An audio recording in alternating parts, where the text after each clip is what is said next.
Greetings one and all.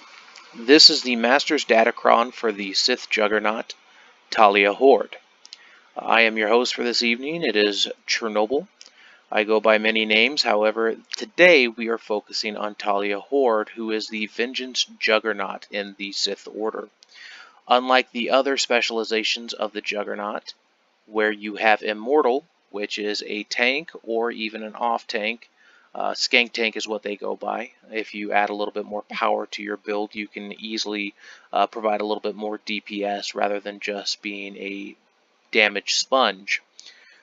You also have Rage, which is a single target focus. It's a high burst and ignores a lot of armor, and right now seems to be kind of the rage in the game. No pun intended. Vengeance, however, is still a very viable DPS spec. It is a very high DPS spec with a high output and consistency. It is the dots, which is damage over time. You apply approximately 3 to 4 dots depending on your utility skills, and I say that because you can easily turn your Chilling Scream into an additional dot by proccing for it. Piercing Chill automatically applies 2,668 elemental damage to all affected targets over 8 seconds. So again, that's an additional dot that you don't normally have just by being in this spec alone. That being said, however, we're going to go through the brief rotations, and mind you, a lot of this is going to be situationally based. However, there's always going to be a base rotation. When I say situationally based, am I facing one target or am I facing multiple targets? Do I need to just focus my burst once I apply my dots? Or, again, with multiple targets, do I need to try and spread my dots to spread my damage over a broader field? So this is going to be kind of a situationally based type of scenario, which we will cover briefly over in the video overall.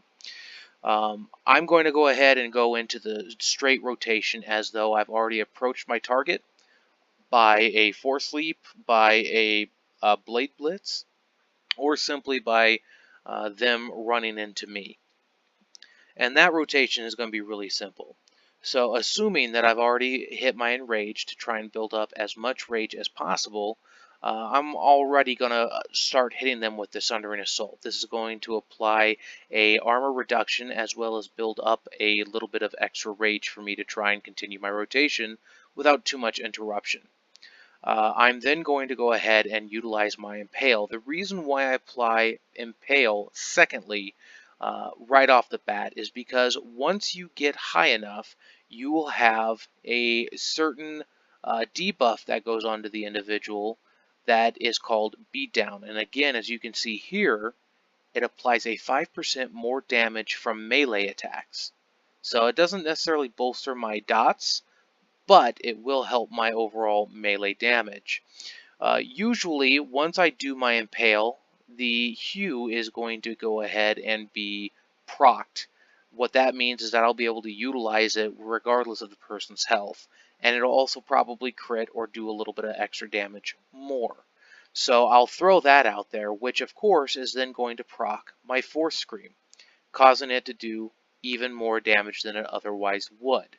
Once I have that applied, again, you'll see that that's already 2 dots applied to my target in such a short amount of time. I'm going to go ahead and hit them with a Ravage. Ravage is a very nice, powerful move, and again, with the Beatdown applied, I'm going to be doing 5% more damage to the individual already, not including all the dots I already have ticking on them. Once Ravage is completed, we're going to go into Shatter. Shatter is going to be a 3rd dot.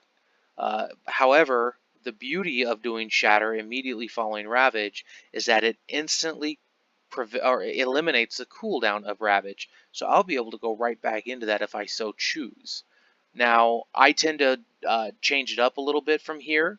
I'll go ahead and reapply my Impale, and since I've already done Shatter, that'll also reproc my Force Scream, having applied 2 dots already. Once the 3 dots are back ticking on them, I'll go ahead and do my Ravage the 2nd time. By which time I should have Hue up and running again, and if not, that's fine. I'll go ahead and use my Force Choke and reuse Sundering Assault to try and rebuild my Rage. From there, all my cooldowns will be done.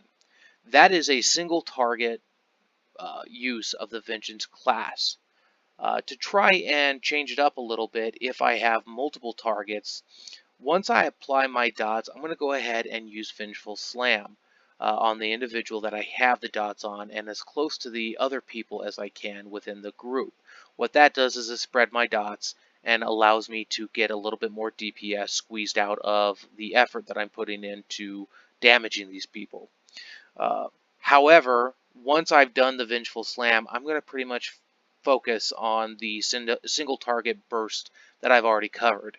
So just to kind of give you an example, I'm going to go ahead and pop up a training dummy, and we'll go ahead and show you what it's like in action. So pop in Rage to try and build up as much rage as possible. Saber Throw to get his attention. Leap in there. Go ahead and use your Sundering Strike with Impale, followed up by your Hew, Force Scream. Then you're going to go ahead and do your Ravage, followed up by Shatter. Go ahead and do that again. Sundering Strike, Force Scream, Ravage. From there, a nice little Force Choke will make it easy on the individuals. Go ahead and use all of your proc skills back to back. Not very many people are going to be able to survive an attack just by going through that rotation as I have done as quickly.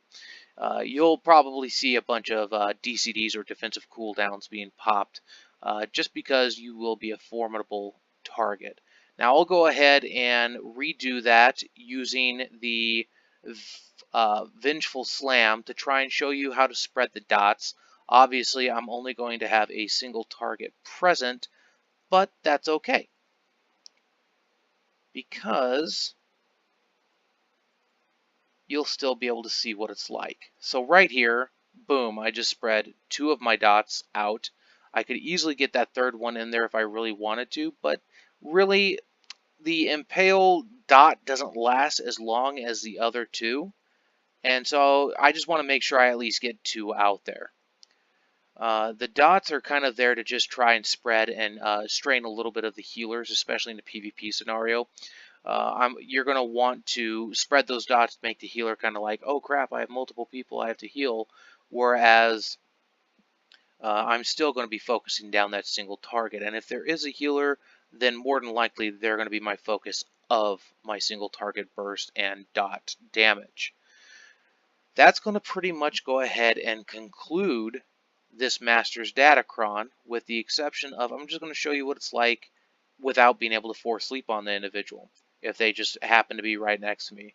Pop that in Rage, Sundering Strike, Impale, go ahead and Force Choke. I'll go ahead and do that. Again, anytime something procs, you always want to go with it. Even if it's kind of out of your normal rotation. I say that because people kind of get stuck. When they hear rotation, they're like, oh, I have to abide by it at all times, and that is not the case. But as you can see, it's very easy to get the procs going just as well as it were if I were having to leap in on the target. Hew's a little bit slower, but overall I'm not losing too much out of not leaping to my target. And quite honestly, if I wanted to, I would use my Force Throw, which will then allow me to get that distance and allow me to do my Force Leap and re-proc everything. So there you have it. There is Talia Hord's basic DPS rotation on the Vengeance Juggernaut. If you have any questions, feel free to leave a post below, or shoot me a comment in Discord. May the Force serve you well.